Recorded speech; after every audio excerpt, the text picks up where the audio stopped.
وبركاته. الحمد لله والصلاة والسلام على رسول الله وعلى آله وصحبه ومن والاه. أما بعد، tunamshukuru Mola Subhanahu wa Ta'ala kujalia kwetu sisi kuhudhuria katika majlis muhimu na makubwa kama haya, na haya ni majlis ambayo kwamba sote tuliohudhuria hapa huwa hili jambo laweza kufanyika bila ya sisi kuwepo. Kutosha tu kukawepo na bwana harusi na mashahidi wawili na jambo likafana na likawa. Lakini ni sunna ya Mtume sallallahu alaihi wa alihi wasallam jambo kama hili kutangazwa, kuleta tashjii kwa watu wengine na kumpa moyo huyu ambaye kwamba alihusika na ndoa kama hii. Mtume sallallahu alaihi wa alihi wasallam katika anayoyahimiza kwa wale ambao kwamba waliooa asema khiyarukum li ahlihi wa ana khiyarukum li ahli.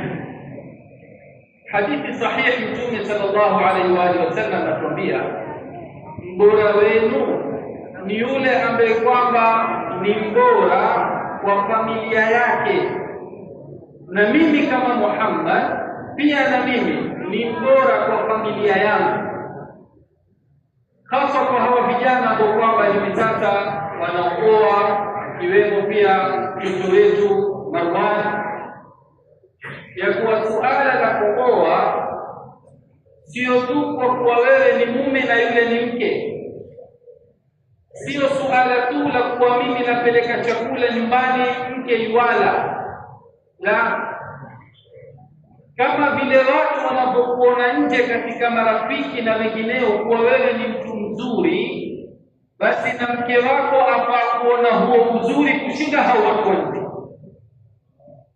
Kuna watu ilaka zao za nje ni nzuri, kila mmoja atamsifu, lakini ukitaka habari nenda nyumbani ukaulize.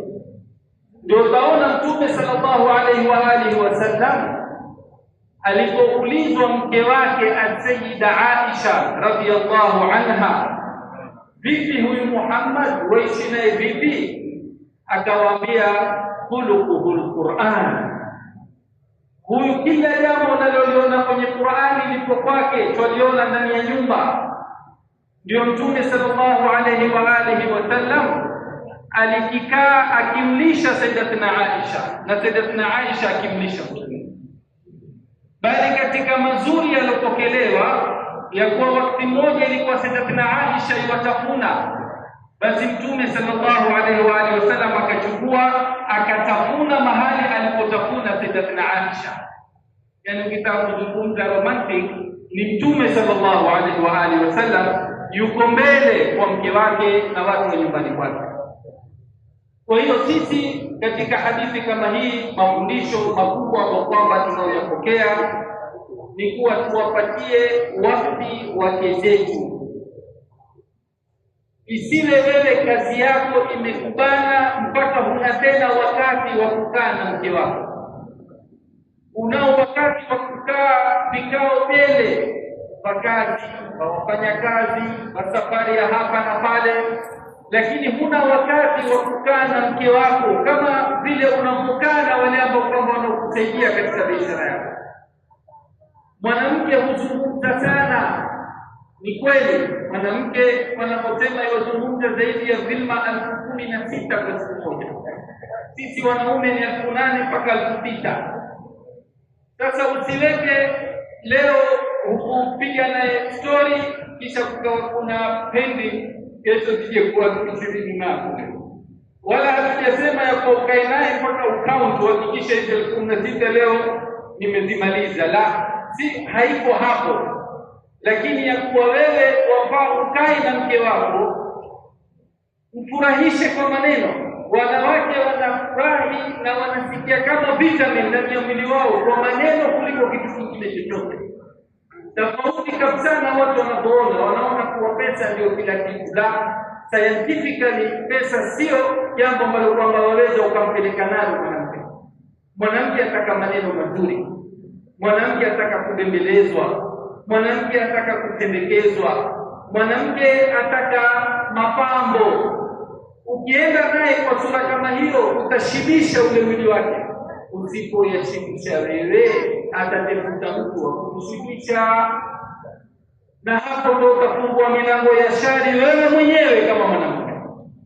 Kwa hiyo wanawake, tuwazungumzie maneno mazuri. Ndio maana nikimaliza maneno yangu, hata mwanamke ukimwambia mathalan kwa ghafla tu hivi bila yeye kutarajia, ukamwambia uhibbu, I love you, nakupenda, atakwambia jambo wewe ni mrongo. Ile kusema wewe ni mrongo sio iwakarusha maneno yako, la, ataka aisikie I love you mara ya pili. Na nitakwambia wewe unadanganya. Sio kuwa na wewe uchukue hasira basi unataka kuambia nini? Yaani mara nyingine sisi wakasirika hatujajua ile psychology ya ule mwanamke ya kuwa la yeye amefurahi, lakini njia ya kuitisha furaha kwake iko namna hiyo. Hata kwa mama, wacha kwa mke. Mama kama hujawasiliana naye siku nyingi, baadaye ukimpigia wewe umesahau. Lakini kwambia la mamangu mimi ninapokupenda, atakwambia wewe ni mrongo. Hizi ndio lugha zao. Hii lugha anayoitumia atakauzidi kupandisha katika yale maneno unaoanza nayo. Mimi ni mama na kutamani, mama sijui lini tutakuja kuonana. Ila unapokuwa hiyo dozi na yeye utakuta iwapinga kwa furaha aitisha mengi. Lakini sisi mara nyingine tunaona wewe uzidi sasa, nishakwambia hili na hili na hili, baada tu watakani ukate simu waharibu nyumba yako. Kwa hiyo tukae na wakezetu kwa uzuri.